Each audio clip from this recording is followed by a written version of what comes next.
I would like to welcome you all this evening for our side event that is entitled Capitalizing on Sustainable Livestock Management to Ramp Down the Deforestation in Dryland Forest.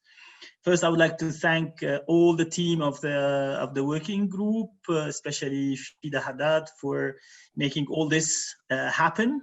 Maria Teresa and all the other that participated in all the work. I will not go more in thanking because we have all the other members, our moderators, our chair, and Teresa, Tina, all of you. I think everybody put a lot of efforts in order to make this happen, despite the very, very, very, very intense situation that we're all living during these days.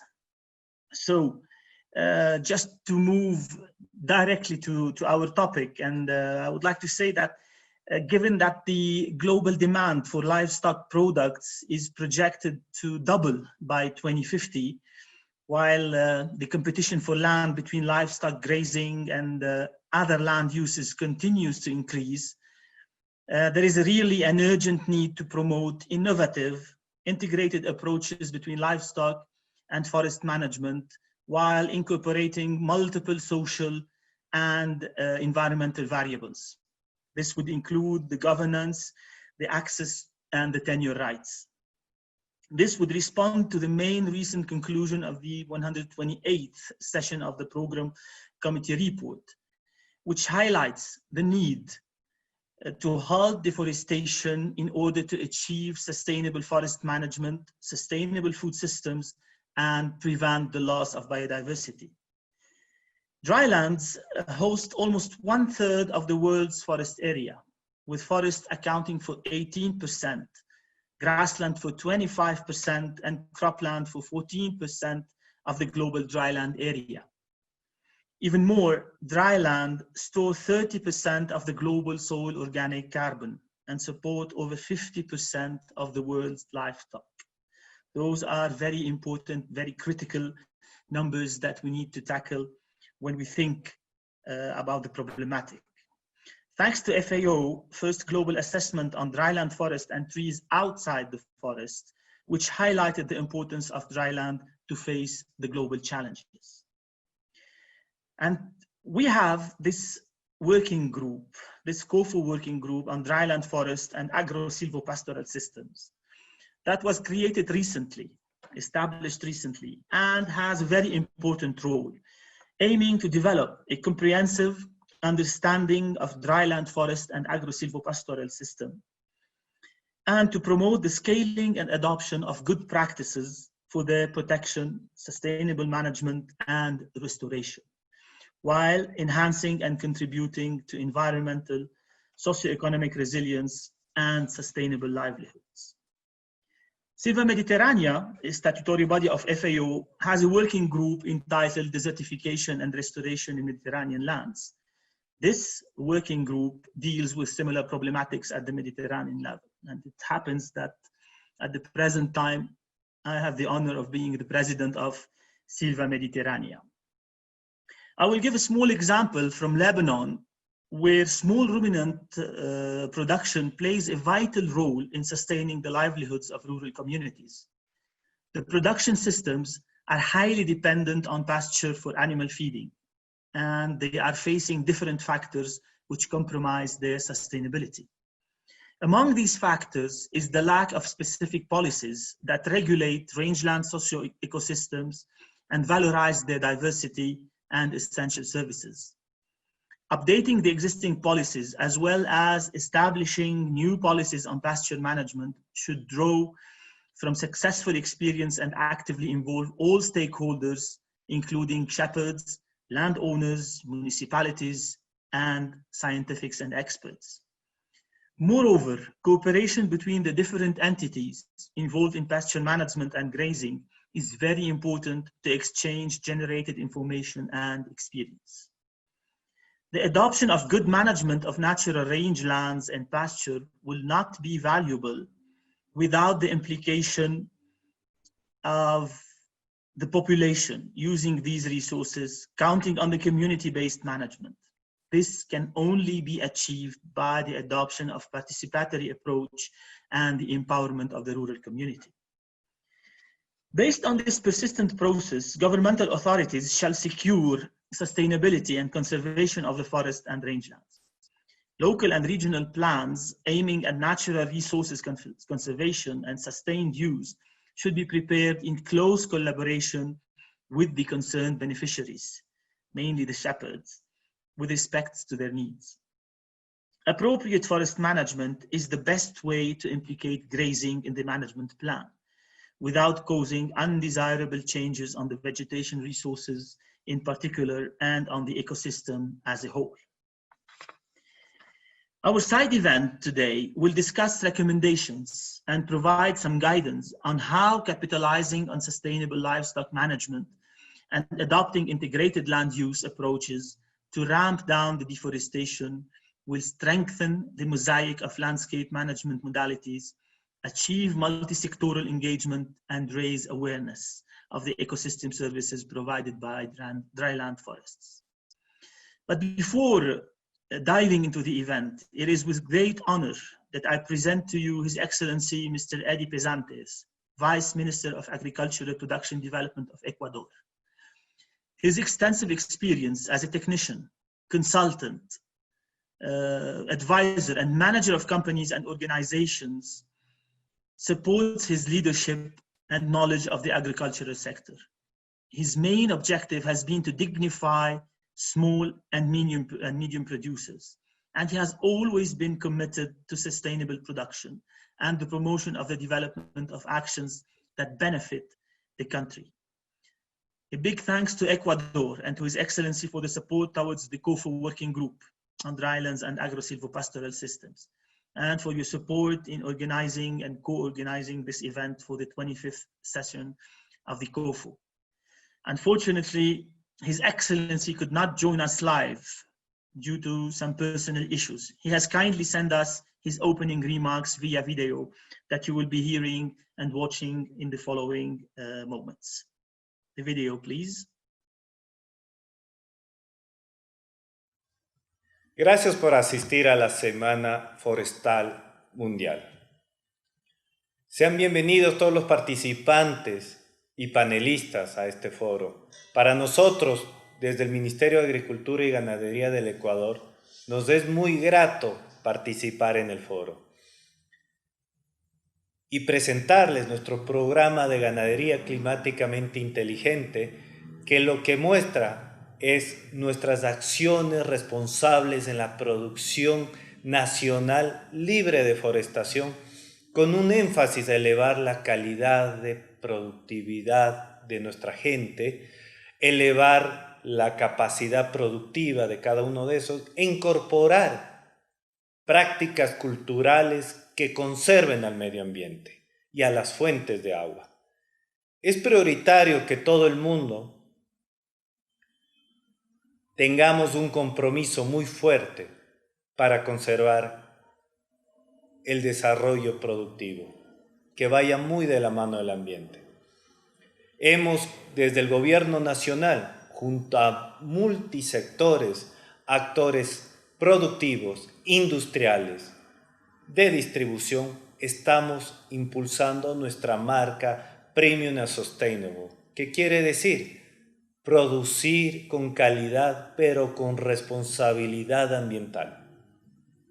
Este compromiso que lo tiene el Ecuador, lo quiere mostrar al mundo, en cada uno de sus productos y en el desarrollo y crecimiento ganadero y agrícola. Tenemos varias intervenciones, tanto en trópico húmedo como en trópico seco. En trópico seco, en la provincia de Santa Elena, hemos ayudado a intervenir a más de 40.000 hectáreas, conservando el medio, el ambiente y sobre todo el bosque nativo, que es único de esta provincia. Igual en Amazonía, que representa el 48% de nuestro trópico amazónico húmedo, también estamos con nuestros proyectos de ganadería climáticamente inteligente, interviniéndolo y también con el proyecto de ganadería sostenible. Tenemos una sola intención y es un desarrollo con el medio ambiente. Y eso esperamos que se sumen toda la investigación científica, la sociedad productiva, los panelistas que van a estar en esta semana y sobre todo los productores a discutir nuevas e innovadoras maneras de cómo conservar nuestra biodiversidad a nivel mundial. Como Ecuador, siempre abierto para seguir incursionando y participando de todas estas semanas de los foros ambientales y sobre todo queremos que nos reconozcan como un país que produce con sostenibilidad. Una excelente semana forestal. Sembramos futuro. Thank you very much, and hello everyone. Thank you for joining us. Okay, my name is Emelyne Cheney. I'm a regional advisor on forest and climate change in Asia Pacific at UNEP, and I'll be your moderator for the rest of this session. So let me start by thanking Chadi Mohanna and also His Excellency Mr. Eddie Pesántez for setting the scene of the discussion. We'll now move towards an expert panel on regreening forest landscape through sustainable livestock management. Can you hear me? Sorry. Yeah, I guess so. Yes. So the experts will share some success stories from dryland regions and illustrate how sustainable livestock management and agrosilvopastoral systems can significantly reduce deforestation and improve food security. Before we start, I'd like to make very brief announcements. So we'll aim to take some questions at the end of the panel. So please do send, use the Q&A function to send any question you may have. Also keep an eye on the chat. We have colleagues there who will be sharing more information, materials, also the contact details of our panelists in the chat. And finally, as you saw, this event is being delivered in English, Spanish, and French. If you need, there is an interpretation button at the bottom of the screen. So with this, let me start by introducing our first panelist. Is Mr. Alexandre Ickowicz, who is head of the Joint Research Unit on Livestock Systems in Mediterranean and Tropical Areas at CirAd. Alexandre is also the co-chair of the Action Network Restoring Value to Grassland within the Global Agenda for Sustainable Livestock platform. Welcome, Alexandre. You have worked with research institutions in the Sahel region for decades, for many, many years. So using this experience, we'd like you to tell us what is the current state of carbon sequestration, the current state of knowledge, sorry, on carbon sequestration by pastoral and silvopastoral systems in arid environments. Please, Alexandre. Yes, thank you very much, Mrs. Cheney. Hi, everybody. So I will tell you in a few minutes.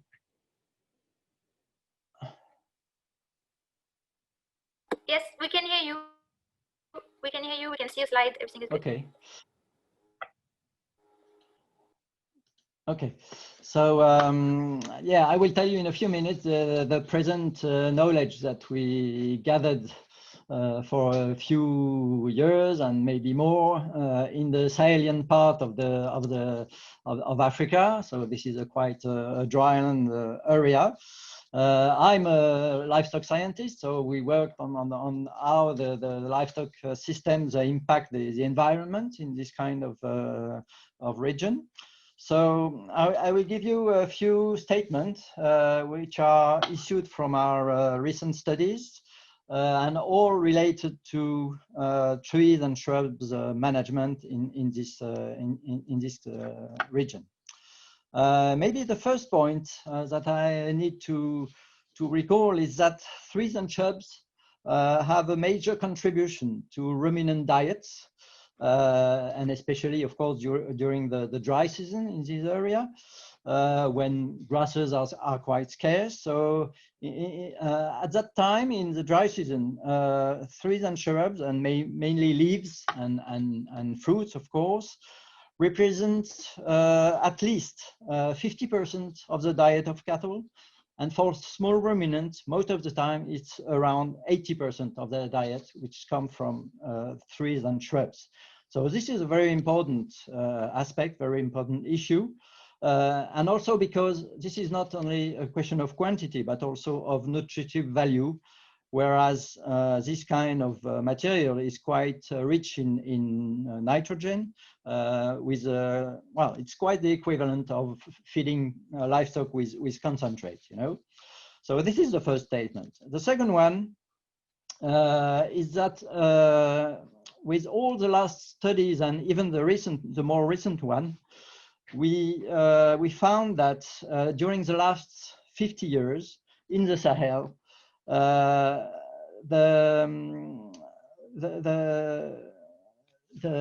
change in the trees and shrubs population was most impacted by the drought, by climate aspects than by livestock. So the main driver for the last 50 years is drought. This is not climate. This is not livestock, I'm sorry. And there is quite evidence on that, and many evidence. A third point is that trees and shrubs provide, you know, because you are, most of you forest scientists or forest people, provide quite a lot of services in the Sahel. Of course, carbon sequestration, of course, habitat for wildlife, but also contribution to nutrient cycle and water cycle, in addition with, of course, feeding livestock. So, yeah, talking about trees and shrub population dynamics for the last 50 years, so the major change is not so much on density, which is quite the same, but more in homogenization of the tree population and reduction of number of species, but the density didn't change so much. Okay, and maybe last point is that pastoral herd contribute quite a lot to ligneous species, to tree species seed dispersal through the mobility, for example. So this is a general picture. And then if we have developed a lot of studies on carbon sequestration, and we developed some system approach taking into account, as you can see on the left picture, we have taken into account in this study all the different components of the system. So this is not only trees, livestock, but also ponds, but also grasses, and all the functioning of the system. And we studied how in this kind of system, taking into account all the components, what is the carbon balance in this system. And then what we have found is that finally, there is quite a balance between carbon sequestration and carbon emission through greenhouse gas. And the total is that there is a total sequestration of 0.01 ton of carbon equivalent per hectare and per year. And if you look at the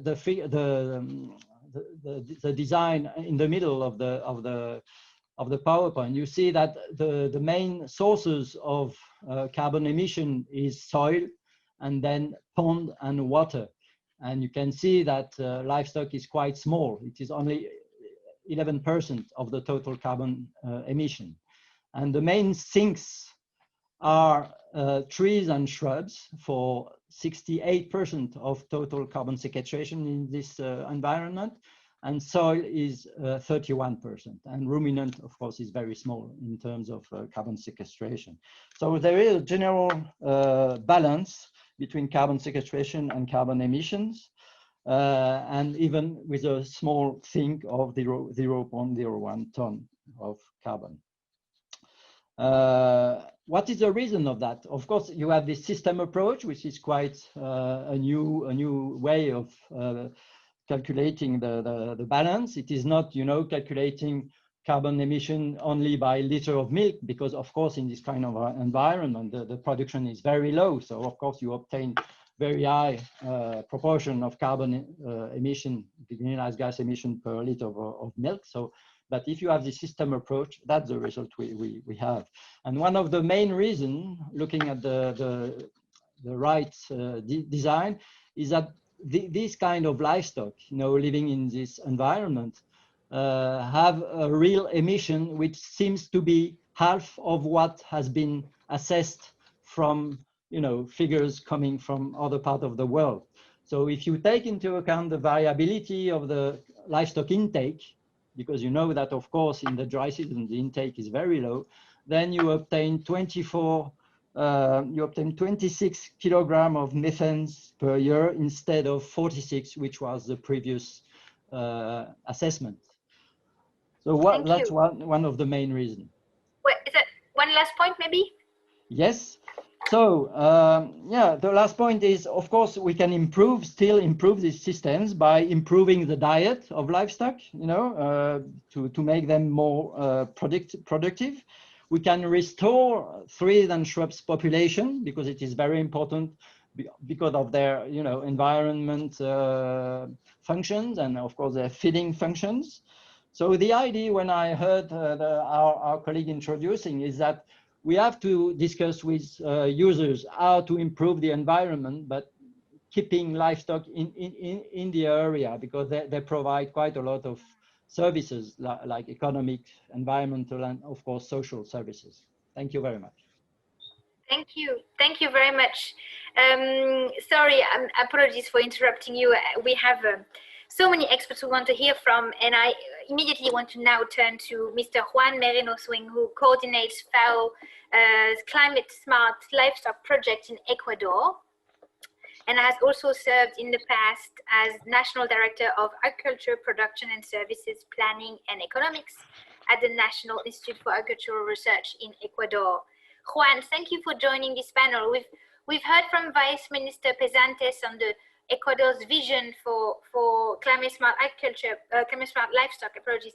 But tell us, what is the importance of climate smart livestock management, and especially how can it improve forest conservation in the case of Ecuador?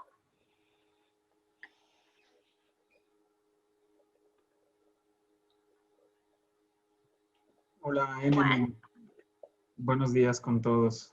Okay, so over to you. We can see your slide, we can hear you.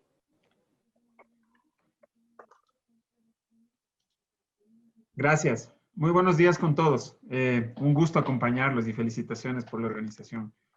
Yo les voy a compartir un poco la experiencia y voy a tratar de resumir en estos cortos 10 minutos el ejercicio de Ecuador realizado durante 4 años, y aquí detrás de este slide que ustedes lo pueden ver, hay el trabajo de más de 50 personas, solamente considerando los técnicos, ¿no? Hay más de 1000 productores que han sido vinculados a este ejercicio, a esta iniciativa. Y quiero empezar indicando de que en Ecuador, desde el año 2016, finales del 2016, se adoptó el enfoque ganadería climáticamente inteligente. Este enfoque fue generado por Naciones Unidas en el año 2010.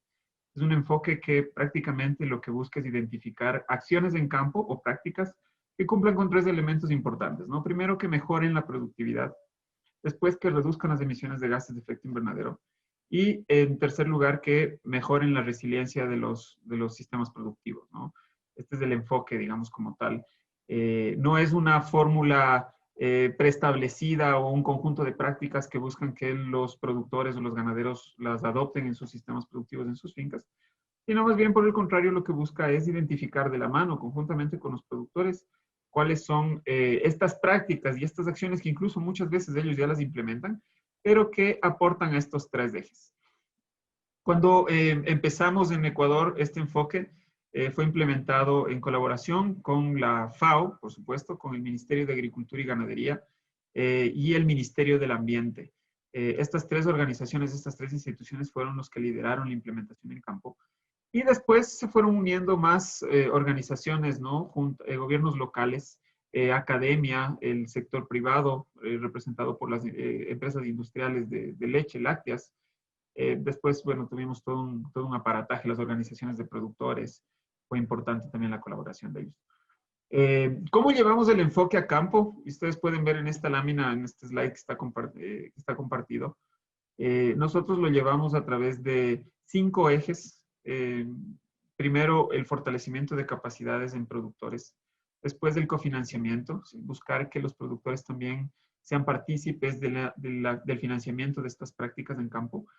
Tercero, la asistencia técnica, que lo que busca es un poco recordar ciertos elementos del conocimiento que fueron abordados en las escuelas de campo. Después, la sostenibilidad del enfoque a través del cofinanciamiento con otros gobiernos locales, los mismos productores. Ahí logramos generar una línea de crédito verde, una línea de crédito climática con la banca de desarrollo más grande que tiene el país, se llama Ecuador. Esto fue un ejercicio muy interesante. Y finalmente, y considero que es lo más importante, es el monitoreo y la evaluación, porque a través de esto se puede comprobar cómo estas prácticas afectan estos 3 ejes, ¿no? La productividad, la mitigación y la adaptación. Solamente como un paréntesis, Ecuador, la ganadería en Ecuador es de tipo extensiva, ¿sí? Se realiza, la mayor fuente de alimentación es del pastoreo, y es caracterizada por su alta ineficiencia, llamémoslo así, ¿no? Ocupan grandes extensiones, su productividad por superficie es baja comparada con otros países de la región. Y digamos que hay un conflicto entre el uso del suelo, ¿no? Y la conservación y la restauración.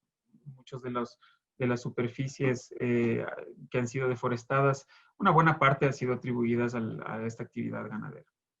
Entonces, una vez que empezamos este accionar en Ecuador, lo que buscábamos era identificar con los productores cómo actuar para que generar esa conciencia y al mismo tiempo ir teniendo beneficios en el ambiente, pero también en los ingresos de los productores. Entonces, lo que empezamos a hacer fueron diagnósticos participativos. Entendimos con los productores cuál es, en función de la realidad local, cuál es la problemática que está afectando a sus sistemas productivos y que hace que ellos tiendan a generar una presión sobre los recursos naturales, ¿no? Entonces, con esto identificamos las principales problemáticas asociadas a los sistemas productivos, pero también al clima, ¿no? Como es ganadería climáticamente inteligente, debemos buscar también soluciones al clima. Entonces, identificamos básicamente que una buena parte de las problemáticas están asociadas a la alimentación. El panelista anterior lo resaltó a este tema. Una buena parte de la problemática está dada porque la nutrición de los animales no es la idónea, ¿sí? Entonces, una buena parte de las problemáticas estaban asociadas a eso. Claro, también teníamos problemas sanitarios. Y en el caso del clima, una buena parte, dependiendo de las zonas, identificamos que las problemáticas están asociadas al déficit hídrico, ¿no? A la reducción de las precipitaciones. Entonces, en conjunto con los productores fuimos identificando prácticas que desde la visión de ellos se podían adoptar y también desde una visión técnica se podían implementar. De tal manera que los niveles de adopción tecnológica en los productores puedan ser altos, ¿no? Una vez que identificamos eso, nos dimos cuenta de que finalmente la premisa de esta presión sobre los recursos naturales está asociada a la eficiencia de los sistemas productivos. ¿Cómo medimos nosotros la eficiencia de los sistemas productivos? FAO generó un modelo de cálculo de emisiones de gases de efecto invernadero, se llama GLIM, es el modelo. Nosotros lo llevamos a este modelo aplicativos web más sencillos para los productores. Y lo interesante es que hay un apartado en GLIM que calcula la intensidad de emisiones, es decir, cuántos kilogramos de CO2 se están liberando al ambiente por cada unidad de producto que se está generando, ¿no? Puede ser 1 litro de leche, puede ser 1 kilo de carne. Entonces, a medida a que este indicador es más cercano al cero, quiere decir que son más eficientes los sistemas productivos, es decir, que están aprovechando toda la energía del sistema productivo y le están utilizando para producir, para mantener las reservas del animal, para mantener digamos que la vida del animal y también para producir, ¿no? Entonces, y a medida que se aleja del cero, este indicador es decir que es más ineficiente el sistema. Entonces, esta fue nuestra premisa de trabajo. Lo que hicimos es trabajar sobre la eficiencia de los sistemas productivos. La medíamos, como les decía, a través del monitoreo y la evaluación. Y lo que alcanzamos es mejorar la eficiencia productiva en un 27%. Detrás de toda esta información nos pueden pueden revisar muchos informes técnicos y muchos informes de investigación que se han desarrollado. Están disponibles en ganaderiaclimáticameinteligente.com, y lo pueden revisar con tranquilidad. Yo solamente les cuento brevemente lo que se hizo. Y el 27% mejoramos esta eficiencia productiva. Esto lo llevamos a más de 1,000 productores, a más de 40,000 hectáreas que estábamos interviniendo con estos productores. Pero lo interesante es que esta eficiencia logró reducir la presión sobre los recursos naturales. 3,700 hectáreas fueron conservadas y restauradas. ¿Qué es lo que sucedía con los productores? Y esto fue un análisis que después lo hicimos con género y fuimos revisando, digamos, paso a paso, finca a finca, porque ellos empezaron a conservar y restaurar. Es porque esta eficiencia hizo que tengan más ingresos, ¿sí? Y se dieron cuenta que podían tener más ingresos en menor superficie. Y este nivel de incremento de ingresos generaba en los productores, primero, digamos, el entender que pueden producir más en menor superficie, pero también pueden conservar los recursos naturales, ¿no? Entonces, creo que una de las cosas interesantes es que, y una de las conclusiones más grandes que llegamos incluso con el viceministro, es que sí se puede hacer ganadería sostenible, sí se puede hacer ganadería altamente productiva, pero también que tenga una visión de conservación de los recursos naturales. Esto creo que les puedo compartir por hoy. Me encantaría quedarme mucho más tiempo. Tenemos 4 años para contarles. Pero bueno, esto es lo que puedo compartir desde el día. Muchas gracias, Emelyne, y gracias a todos. Yeah, thank you. I realize it's quite something to summarize 4 years in just a few minutes, but I think you did that super well, and thank you very much. If you do have questions for Juan, please use the Q&A function. I'll now would like to introduce Ms. Vanja Westerberg, who is an environmental economist, whose research focuses on the valuation and impact analysis of primary land uses and infrastructure development, and also on the use of regulatory and economic instruments to integrate natural capital value in policy making. Hello, Vanja. We'd like to get your perspective on the investment opportunities that are provided by sustainable livestock management. What are the opportunities and obstacles to investing in sustainable livestock management in dryland forest landscapes? And how can economic valuation be used to make a stronger case for such investments? Well, thank you very much, Mrs. Cheney, for this really relevant question. I'll answer this question with reference to one case study. I've had the opportunity to work with the Economics and Land Degradation Initiative across various subhumid and semi-arid drylands in West Africa. But with limited time, I will highlight one case study from Upper Western region of Ghana, where the ecosystem has been significantly modified over the last couple of decades due to expanding population, reduced fallow periods, slash and burn, and I should also say expansionist agricultural policies. Fortunately, we're also having some encouraging initiatives that are taking place, including the farmer-managed natural regeneration combined with sustainable livestock management. So in the Upper West region, land degradation have unfortunately contributed to the drying up of water points, loss of tree biomass and shrubs, which have meant that livestock had to wander increasingly long distances to find forage. And as a result of walking these long distances, households have had to have experienced a large loss and theft of livestock. That has meant that they have reduced their livestock numbers, and then the reduced availability of manure has then also hampered agricultural productivity.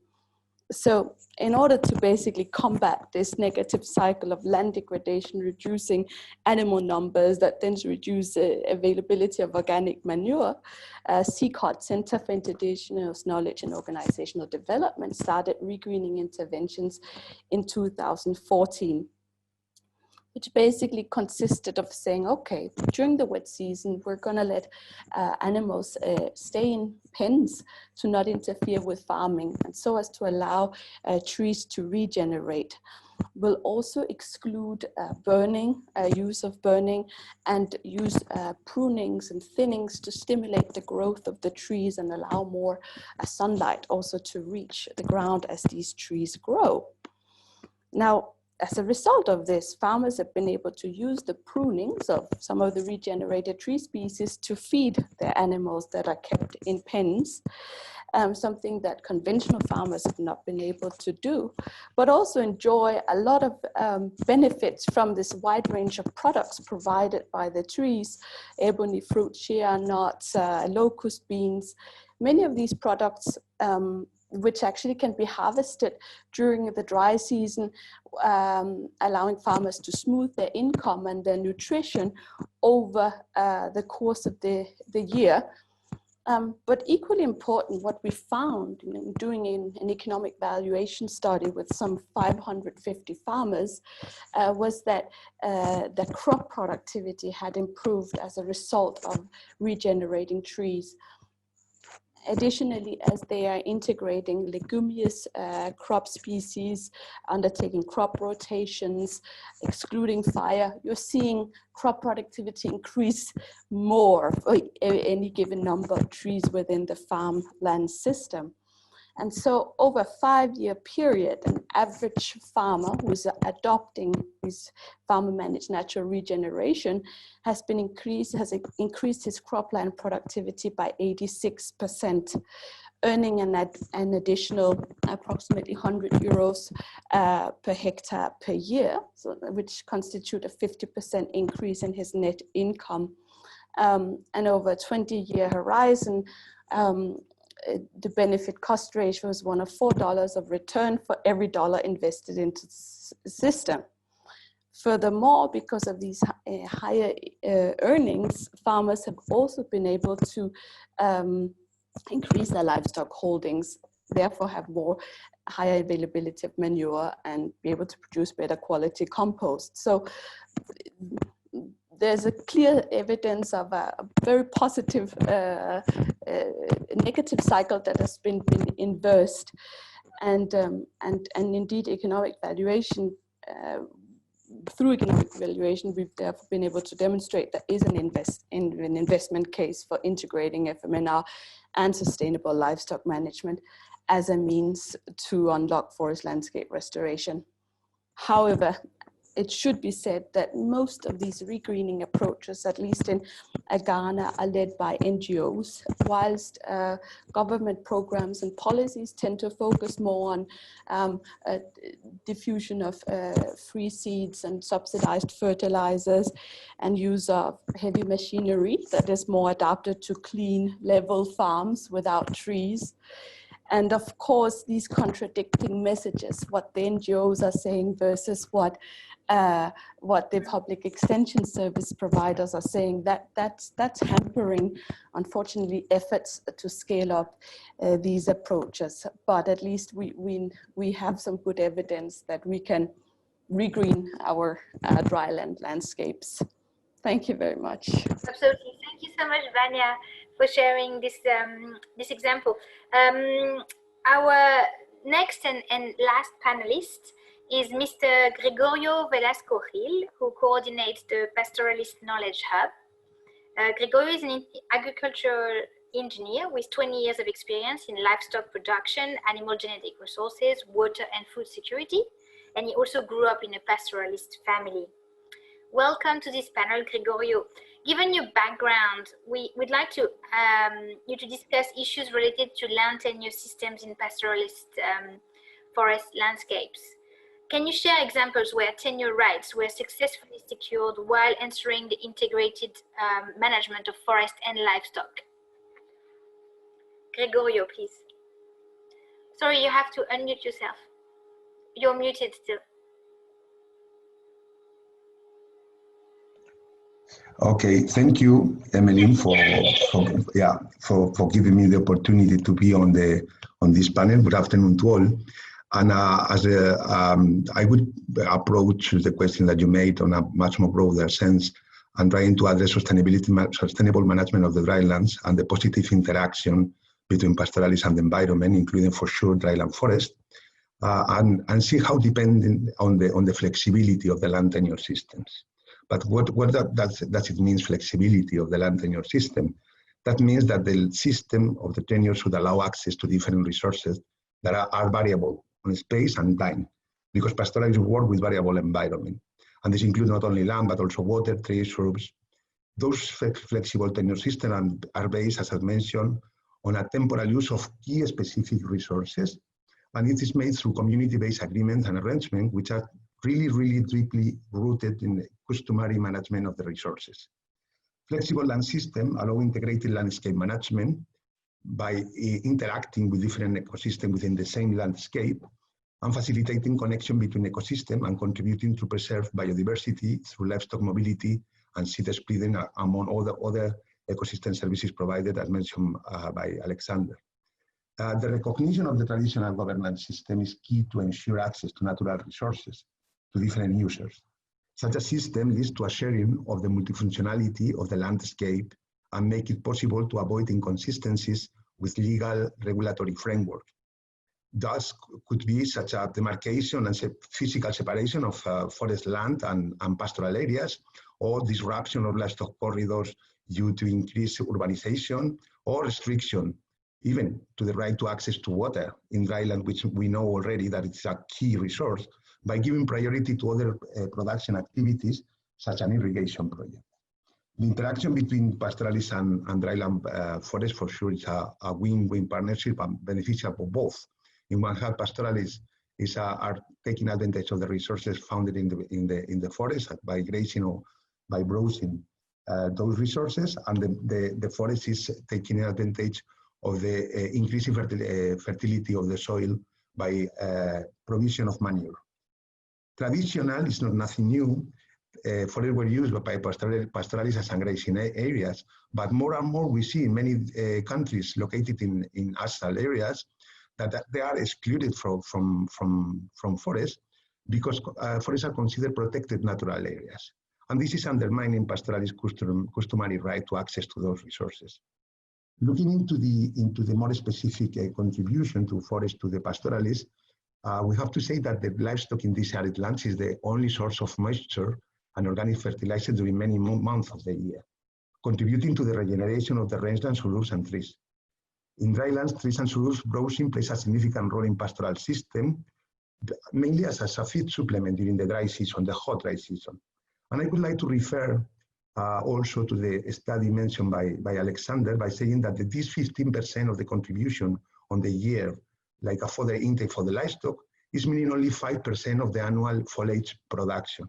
And this contribution from trees and shrubs to pastoral communities is quite important because it's increasing resilience and is capable to ensure, pastoralists are capable to ensure livestock assets during this critical period of this resource scarcity in a year. There are some of the land restoration initiatives which the initial approach was about to exclude livestock and pastoralists from restored areas. As a consequence, they fail to sustainably manage those spaces. Later, they realized that only with participation of pastoralists, they were able to control the biomass, avoiding bush encroachment, and allowing regeneration of grass and all the vegetation. In fact, in some drylands countries, pastoralists play a key role to prevent summer wildfire by reducing biomass. From the Pastoralist Knowledge Hub, together with other stakeholders and civil society organizations for pastoral network, we developed the technical guidelines for improving governance of pastoral lands, which is made under the voluntary guidelines for governance of the tenure. This is a framework and a powerful tool to use when addressing policy development on pastoral areas and in areas where pastoralists can be found. I believe, and I really believe, that the participation of pastoral communities in policy development can address many of the issues that I mentioned, and that participatory and inclusive approach proposed on these guidelines is the right way to move forward. I want to finish, keeping my time on 5 minutes, by saying that recognizing access to natural resources to different land users is not only important in terms of equity and justice, but also ensure inclusive economic development and livelihood and social stability, which is now crucial in some pastoral areas of the world. Thank you, Emily. Thank you, Gregorio. Thank you very much. And so we'll now turn to Dr. Ezekiel Mwakalukwa, who is a National Director of Forest and Beekeeping at the Ministry of Natural Resources and Tourism of Tanzania. Dr. Mwakalukwa is also the chairperson of the COFO working group on dryland forest and Agrosilvopastoral systems, and he will share with us his policy remarks and recommendations. Just in the meantime, if you do have questions for our panelists, I think we'll have time for one or two after Mr. Chairperson's remarks. So please use the Q&A function. But for now, please, Mr. Chairperson. Thank you very much, Madam Moderator. I don't think if you can hear me. Very well, and we can see you well too. Thank you very much. I will start by thanking all the panelists, Mr. Chad and His Excellence, for the fruitful knowledge they have enriched us with today. Well, we are all aware that one of the greatest challenges faced by mankind is to satisfy the needs of the fast-growing global population and at the same time preserve land, water, air, and biodiversity resources. Livestock are a crucial element in this balancing process as they provide essential commodities and services to the majority of the world's population. Positioning livestock in such a way that it can satisfy future demands while preserving the natural resource base is therefore a critical element to be dealt upon. Thus, this side event was trying to devise a way on how this nexus between livestock production and sustainable forest management can be sustainably managed so that we benefit from the ecosystem services they can provide. However, it is clear from today's presentation that the nature of drylands and their associated challenges vary widely across the world.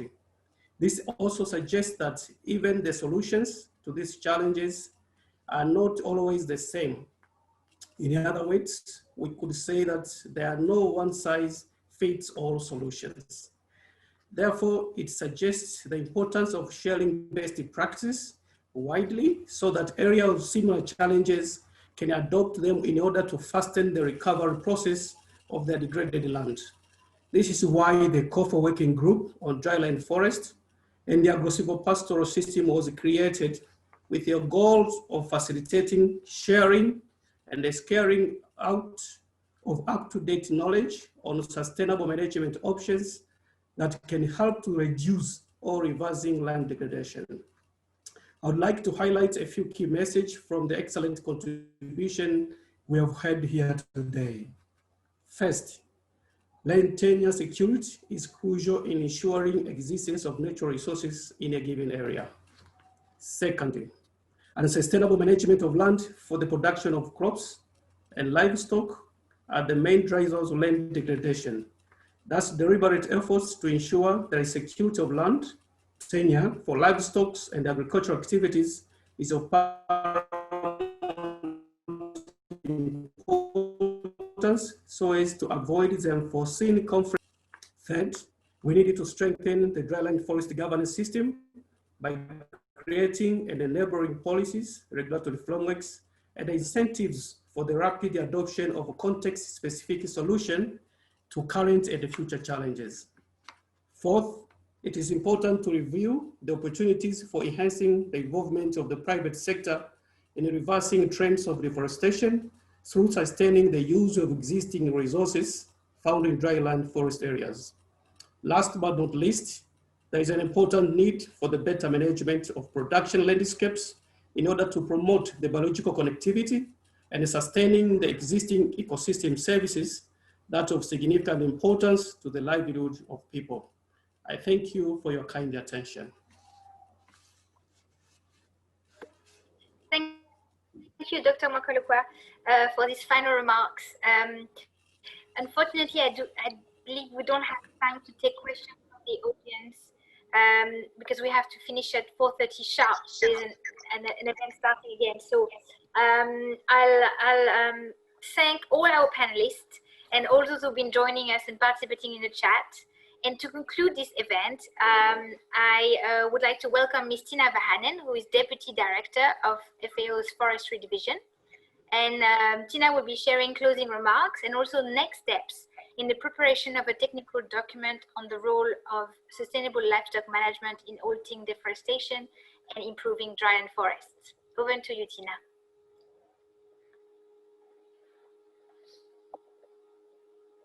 Oh, I think you are muted. Wait.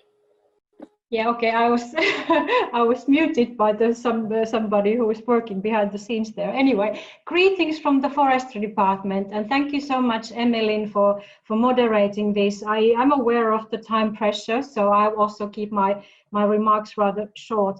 I think we've heard excellent examples around the world.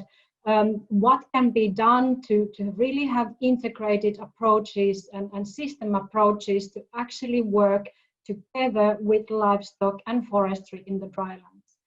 I think we really thank, from my side, all the panelists, but also all the members of the COFO working group on dryland forest and Agrosilvopastoral systems that Ezekiel, in his capacity as chair, actually summarized very nicely to us just a minute ago.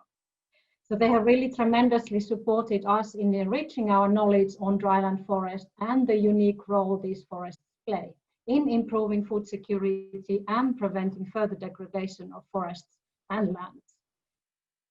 After today's session, it is very, very clear that addressing livestock practices which drive deforestation and degradation is a key intervention to stop biodiversity loss, to mitigate climate change, and to respond also to the current COVID-19 pandemic. The UN and FAO are really spearheading commitments to change. The current UN decade of action is dedicated to achieving the Sustainable Development Goals through a shift of paradigm that is rooted in innovation as well as to integrated approaches. We must halt deforestation, we must restore degraded forest, and we must change the way we farm. Integrated agropastoral and silvopastoral land use that are utilizing forest and trees provide crucial support to livelihoods. And we had many examples of this from Congo, from Ecuador, and many other places. What can be done in practice, not only to integrate approaches between sort of environmental approaches and the use of land use for environmental conservation and the production, but also how the integrated approaches actually can improve income and livelihoods of the and people living in the communities. So COFO also last week discussed the importance of collective efforts to turning the tide on deforestation. This particular event we have today provided much more insights on the role of livestock in halting deforestation and forest degradation in dryland forests. So the outcome of this event will contribute enormously to our work by FAO, and it will help us to tailor our support to member states in order for them to better undertake transformative actions against deforestation, and particularly through these integrated system-wide approaches that are meant to be extended also to agricultural value chains. And this in order to tackle climate change and to direct financing towards forest-friendly post-COVID pandemic economic recovery. I would just like to thank you once again for your participation, and we look forward to converting these recommendations that you have provided and insights that you have provided in concrete practices through a very close collaborations within the COFO working group, FAO member states, and all the relevant partner organizations. Thank you very much from my side. Over.